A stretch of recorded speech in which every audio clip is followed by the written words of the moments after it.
The city of Cleveland will receive a nearly $10 million grant, and all of the money goes straight to the community. What for? Stick with us. And coming up within the hour, UK officials discover 39 bodies in Essex today. We have the latest as we dive into the investigation later on.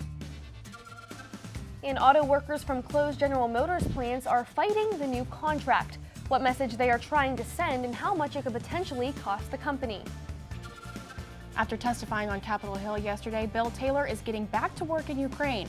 What House officials are saying amid the impeachment inquiry. Your Wednesday evening news starts right now.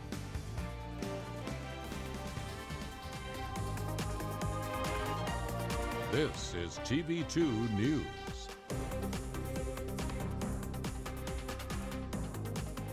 Multi-million-dollar grant for Cleveland and an issue with new bikes around campus. That's what tops our show. Good evening, Kent State and all of Portage County. I'm Lexi Biasi. And I'm Kimmy Daniels.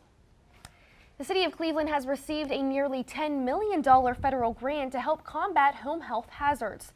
The U.S. Department of Housing and Urban Development hopes the money will make homes safer for residents as a part of National Lead Poisoning Prevention Week. Governor DeWine was just in the city yesterday as he led his advisory committee on lead poisoning prevention. Houses built before 1978 are the most susceptible to the poisoning, as paint contained more contaminated lead before then. Now moving to campus, VioRide, the bike share company at Kent State, says they are aware of the complaints about bikes being left around town and they are working to fix the situation. Since the program launched in August, several Kent residents have called the police about bikes being left around the city, obstructing sidewalk space. Lieutenant Mike Lewis says the police address all problems and that VioRide has a local team that picks up improperly parked bikes and redistributes them. And a disciplinary hearing for Portage County Common Pleas Judge Becky Doherty got underway yesterday in Columbus. The judge pleaded guilty to drunk driving charges after she crashed her SUV in February. The day of the accident, Doherty told arresting officers to call Larry Limbert, a major with the Portage County Sheriff's Office. This is ultimately what led to today's trial in Columbus. Be sure to stick with TV2 and Kent Wired as the story develops.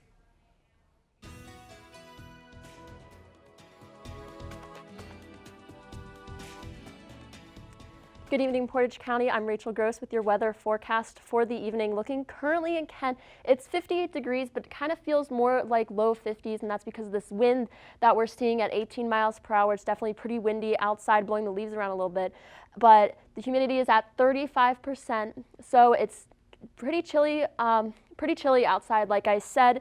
Looking all across the state of Ohio, you can see temperatures are pretty similar all across the board. We have high 50s, low 60s, and that's going to continue as we look into northeast Ohio. Temperatures pretty much all the same, hovering around 60. It's pretty similar across the area. Now, the question everybody's asking is, will this nice weather trend continue into the weekend? And you're going to want to stick with TV2 to find out in my full forecast. Thank you, Rachel. Cleveland police are searching for the driver of a vehicle who rear-ended a school bus and fled the scene this morning. The incident happened just before 7. The car was wedged under the back of the bus, so the driver got out of the car and ran on foot. There were only 3 children in the bus at the time, and all were taken to the hospital, but are listed in stable condition. This is an ongoing investigation. And we first told you about the death of a Cleveland woman who was shoved from a moving car on I-90 Monday evening.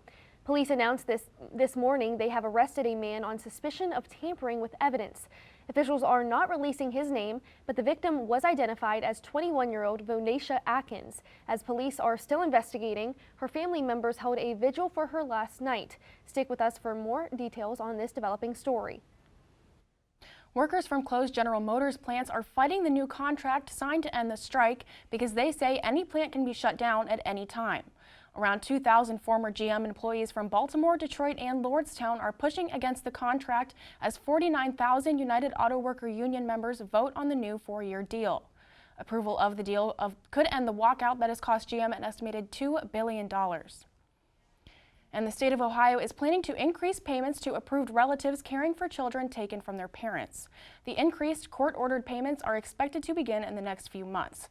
They are designed to close the gap between foster care providers and those who suddenly find themselves caring for children of relatives. The payments are expected to cost Ohio millions, but exactly how much is unknown at this time. And the vaping epidemic that has taken over the nation begs the question of how it's being handled right here on our very campus. Yes, our reporter Cameron Calderwood has the latest on Kent State's efforts to control on-campus vaping. Hi, Cameron. Hi guys. Ohio has enacted new laws regarding the sale of tobacco products. I set out to answer the question, how does this change affect Kent State students? Take a look. As of October 17th, Ohio has enacted a law that prohibits the sale of tobacco products to all minors under the age of 21. This was a shift from the previous law that allowed the sale of tobacco products to those 18 and older. This law is in alignment with the U.S. Public Health Service Act SINAR amendment. So how does this affect Kent State University? Since July 1st of 2017, Kent State has been a smoke-free campus. This rule includes both students and faculty. To find out more about the student perspective regarding Kent's smoke-free status and Ohio's new tobacco laws, I interviewed students on campus. Do you think that Kent State University is truly a smoke-free campus? Absolutely not. It is not a smoke-free campus. I see people vaping and smoking cigarettes and chewing tobacco all the time. So many people do vape that there's nothing really stopping it. Personally, it doesn't bother me. I feel like it'd be better if there's just designated smoking zones. What do you think about the new laws that say that you have to be 21 in order to vape and use nicotine products? I think it's good because younger kids can't get a hold of it from their 18-year-old friends. I think it's a very good idea because there are a lot of younger kids smoking and vaping, and this inhibits them in getting it at say 18. Kent State continues to attempt to enforce the standard of a smoke-free campus.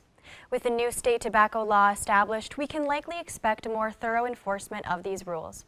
Reporting for TV2 News, I'm Cameron Calderwood.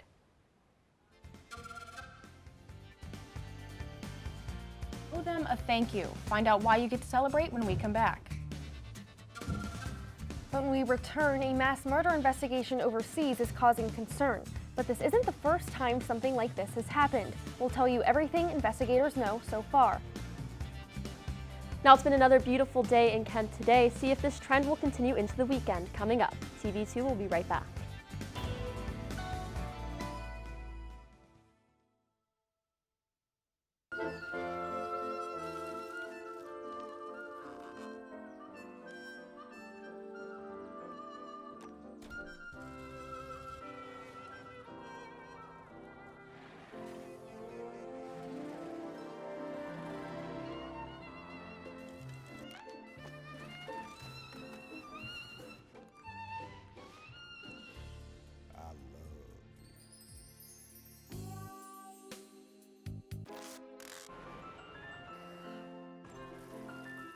Get strawberries? Okay.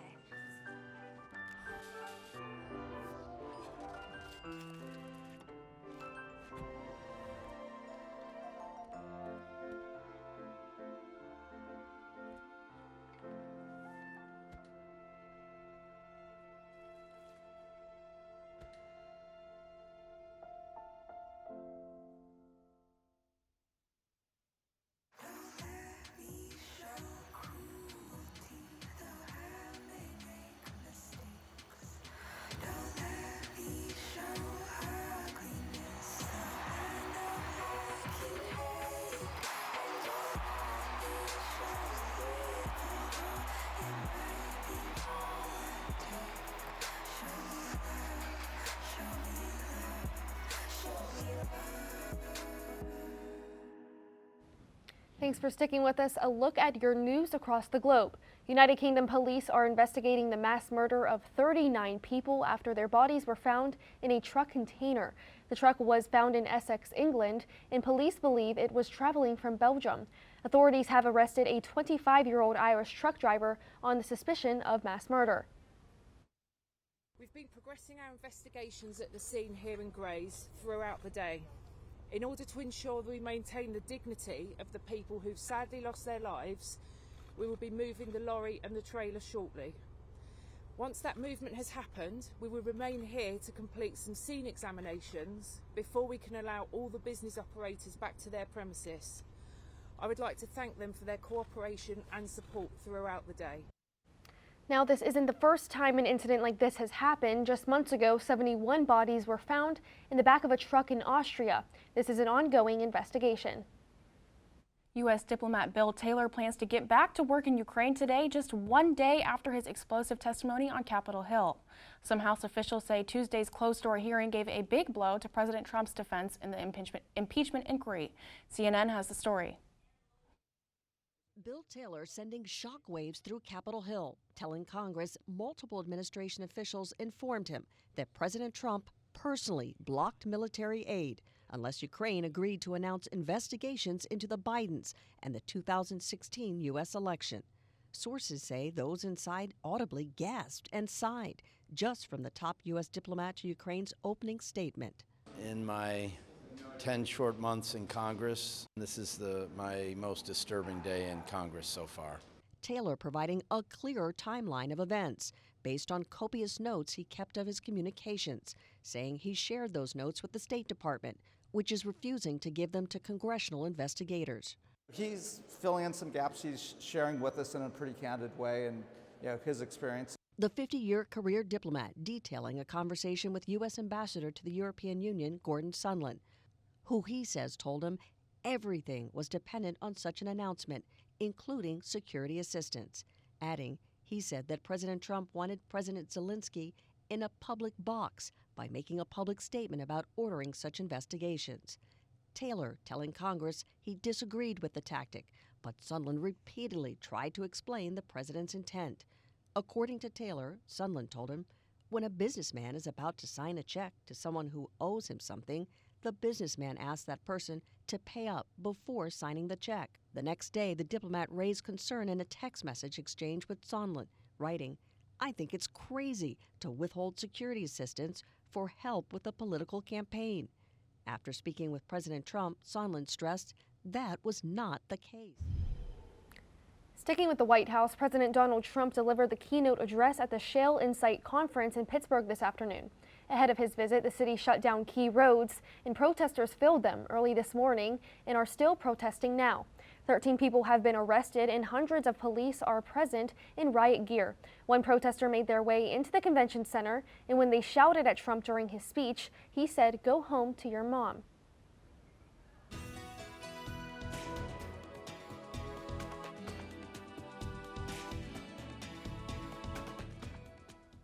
And welcome back to your Wednesday evening weather report. Now, heading into the night, temperatures should drop to about the low 50s, but it should remain mostly clear, maybe some clouds here and there, but very low chance of precipitation at any point throughout the night. As you can see, at midnight it gets down to 50 degrees, so still light jacket weather. You don't need to bring out those heavy coats just yet. And then looking at tomorrow as well, 66 degrees. Very warm tomorrow, warmer than it was today. Unfortunately, those clouds are going to be returning, so it's going to be mostly cloudy throughout the day, and we are going to keep seeing that wind at 14 miles per hour, and the sun is starting to set even sooner at 6:32 p.m. until we turn the clocks back next weekend. So enjoy that extra hour of sunshine while it lasts. And then looking ahead to the week ahead, as I said, clouds on Thursday and Friday.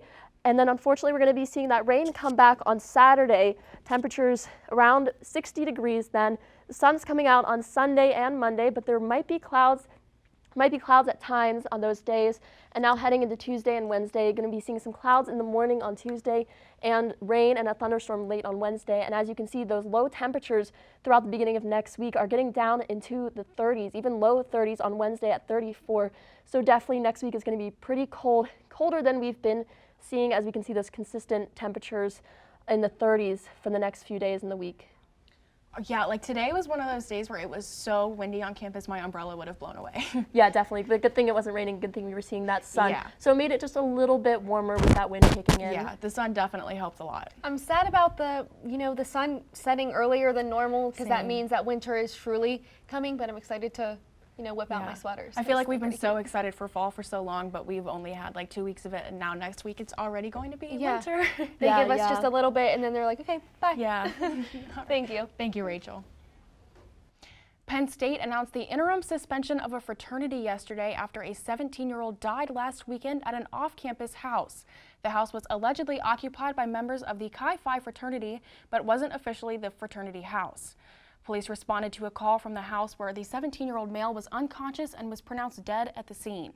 The Alpha Delta chapter of the fraternity has been suspended as part of the investigation.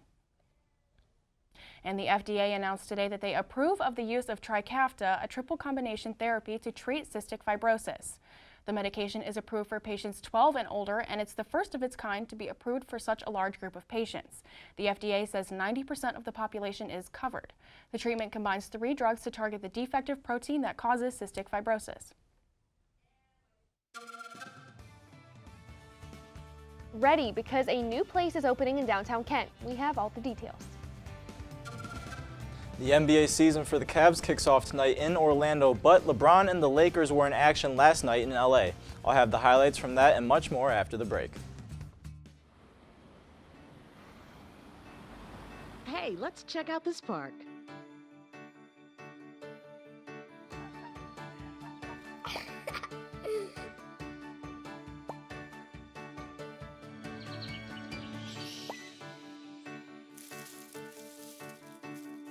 Oh, wow, that's really cool.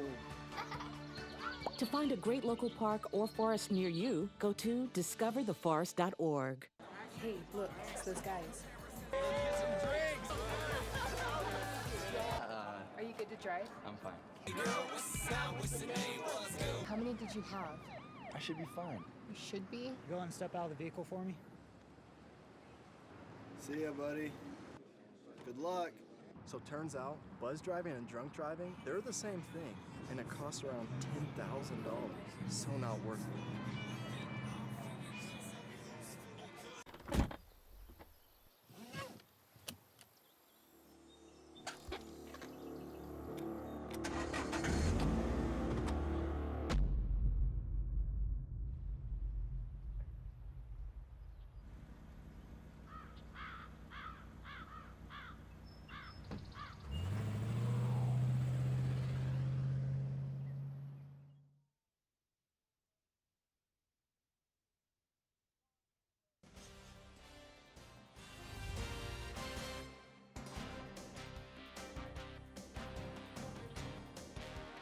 Hi everyone and happy Wednesday. I'm Brandon Kagan. MAC tournament time is soon approaching and many of the teams here at Kent are looking to make a good run. Now the Kent State women's soccer team prepares for their final road trip of the season. They travel to Muncie, Indiana for a match against 12-4 Ball State and will take on Miami on Sunday in Oxford. The Flashes are coming off a tie with Central Michigan and a loss to Eastern Michigan. Kent is currently 7th in the conference out of 12 schools, but can easily make a jump with a pair of wins this weekend. Game time tomorrow is at 4 p.m. Now, Kent State junior soccer player Vital Katz posted her 8th goal of the season in Sunday's match, which is particularly impressive considering that this, along with her performance throughout the season, scoring a goal in every MAC match so far, has earned her co-offensive player of the week honors for the MAC, shared with Toledo's Anita Mancini. This is the second time in the Toronto native's career that she has received this honor. Now, the Kent State men's golf team finished 7th at the Royal Oaks Intercollegiate Invitational Tuesday, which concluded the fall season for the Flashes. In a tournament that featured 4 ranked teams, the Flashes had 5 top 50 finishers, including Julian Paltrinieri, who posted a career-low 5 under par 66 in the final round and finished 24th overall. Kent State will be back in action February 22nd and 23rd at the Seminole Intercollegiate. Now, the 2019-2020 NBA season opened last night with a doubleheader that featured a battle for Los Angeles between the Lakers and the Clippers. Star power was in full effect as the 2 title contenders went head-to-head, both having made significant offseason upgrades in the form of Anthony Davis for the Lakers and dynamic duo of Kawhi Leonard and Paul George for the Clippers. Let's check out the highlights of this rekindled LA rivalry. LeBron James looking to make some headlines this season for the Lakers, and reigning final MVP Kawhi Leonard showing out here as Landry Shamet off the missed layup leads to an outlet pass down the court to LeBron, who shows that Father Time isn't catching up to him anytime soon. As he throws on the tomahawk, and Landry Shamet thinks he has the open layup, but we all know that nobody is safe when LeBron James is right behind them. He gets the chase down block to stop that open court score. Now, a baseline jumper miss here from Kentavious Caldwell-Pope leads to a putback from Anthony Davis. He finished with 25 points and 9 rebounds, but Kawhi Leonard showed that the Clippers are going to be a force to be reckoned with this season as he hits a turnaround jumper on LeBron to extend the lead. Clippers win it 112-102. Now, the Cleveland Cavaliers begin their season tonight on the road in Orlando against the Magic. Head coach John Bayline makes his debut along with a handful of prized rookies in Kevin Porter Jr., and Darius Garland. Now, that's all I have for sports. Don't forget to follow TV2 KSU Sports on Twitter for updates on that Kent State soccer game tomorrow and all other Kent State sports news. I'm Brandon Kagan. All right, well, thank you, Brandon. And there is a brand new restaurant in Kent, and we'll take you live outside their new storefront. We'll be back in 90 seconds.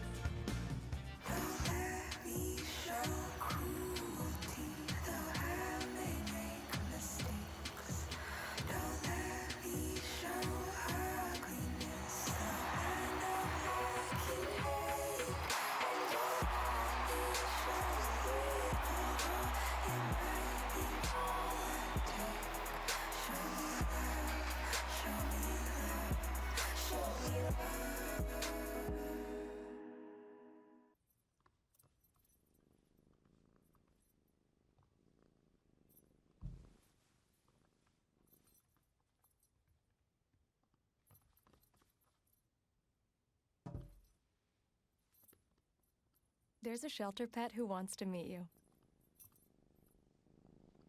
Meet one today. Visit theshelterpetproject.org. Adopt. It's not my first time bartending, so It's a sausage party in here. it's fine. I'm very familiar.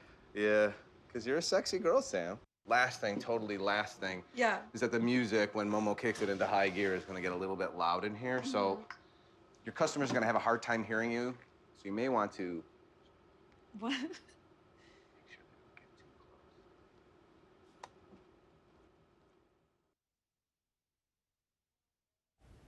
A new restaurant is up and running in downtown Kent, adding to the plethora of restaurants already present. And our reporter Connor Steffen has more on this delicious details of this opening. All right, yeah, thank you guys. So I'm standing currently in downtown Kent. Right across the street from me, we have Barrio that just opened up a few weeks ago, and now we have a new restaurant that just opened in downtown Kent. As you can see behind me, DP Dough. It is a pizza place. Actually, it's the only nationally recognized Pizzone franchise, which is a little bit interesting for you. It is open from 4 p.m. to 4 a.m. It's open late, especially for some college students. I actually have a college student with me right now, Alex Taganos. He actually just had some of the pizza, the DP Dough. Now, Alec, you can come in a little bit further. Let me know, how did you like what you ordered? Actually, what did you order? I actually just came down for like a little snack. I ordered the breadsticks with marinara sauce, and it was very, very good. Yeah. Something a little bit more simple now. It was very good, you said. So you had no idea that this place was even here, right? No, that's right. I had no idea. Yeah. Actually, yeah, we were talking before. Where'd you say you were going after this, right? Yep, I was going to Barrio. Going to Barrio, right? Thank you so much, Alex. So, yeah, as you can tell, he was going to Barrio earlier. Yeah, again, Barrio down the street here just opened, and now another place opening in downtown Kent, getting a lot more traffic after all these new openings. It should be interesting. Now, I'm actually going to try myself a calzone since it is nationally recognized. Maria's just going to hand me that right now. Bear with me while I try to open this on camera. All right, so these calzones are actually pretty big. I don't know if you can see. They're pretty big. I'm a little bit nervous. They look kind of hot. All right, 1 second. I'm going to put this down. All right, so I have myself a calzone right here. I'm just going to go ahead and take a bite and go for it.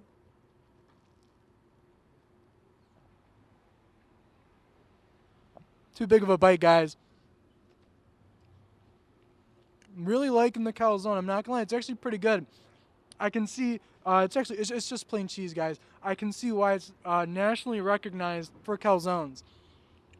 I have too much food in my mouth to continue talking, guys, but this is Connor Steffen in downtown Kent. Back to you guys. Thank you, Connor.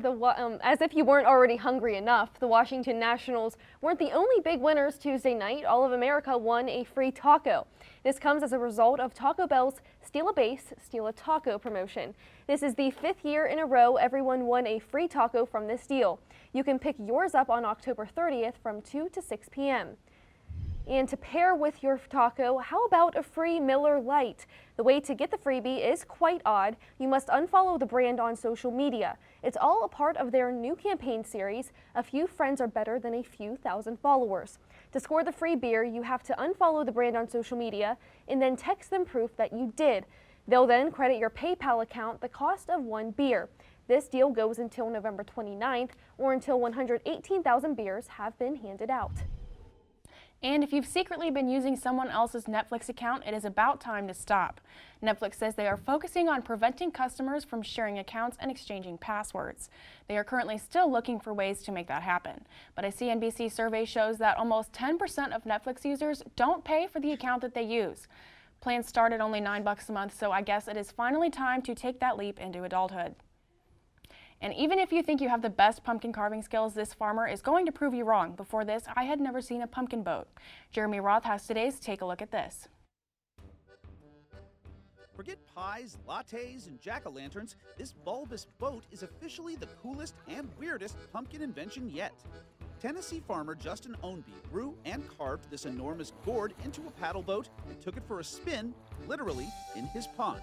At 910 pounds, it's the largest pumpkin the farmer has ever grown and inched him closer to his goal of growing a pumpkin over 1,000 pounds. Ownby says he'll try again next year, but in the meantime, he's enjoying his current creation and making a big splash doing it. An 11-year-old kid who's been running down a dream for half his life just caught up to him. Aiden Huckus of Illinois just became the youngest person to run a half marathon in all 50 states. He set his goal when he started running at the age of 5 and reached it as he crossed the finish line in Des Moines, Iowa. The accomplishment, once confirmed, will land this pint-sized marathon man in the Guinness Book of World Records. And finally, a timeout taken for a tumbleweed? Well, that's what happened at a high school soccer game in Helena, Montana, when a lone tumbleweed came a-tumbling out of the weeds and onto the field. Play was halted as the errant shrub took its sweet time crossing through the match. So what did the teen athletes do?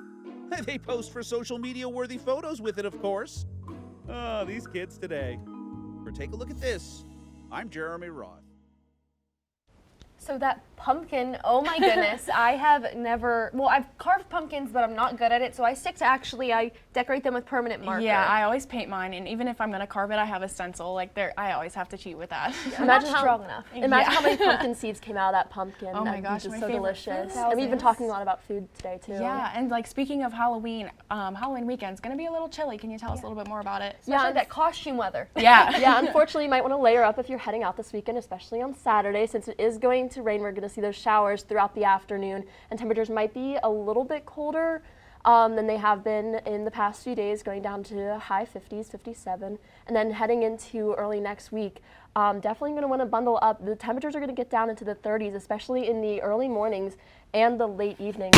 And we're going to see a thunderstorm possibly late on Wednesday, so you're going to want to have your umbrellas handy on Saturday and Wednesday. All the days in between seem pretty nice, pretty sunny. Not too much rain happening then. Well, it's going to look like we're going to have to bundle up under our costumes. Yeah. Well, that'll do it for this Wednesday evening. Thank you for joining us. You can always find the latest headlines and breaking news on Kent Wired. And stay up with everything you need to know in the gaming world. Tune in to All Systems Go tonight at 9, only on TV2. I'm Kimmy Daniels. And I'm Lexi Biasi from all of us at Portage County's TV2. Have a great night.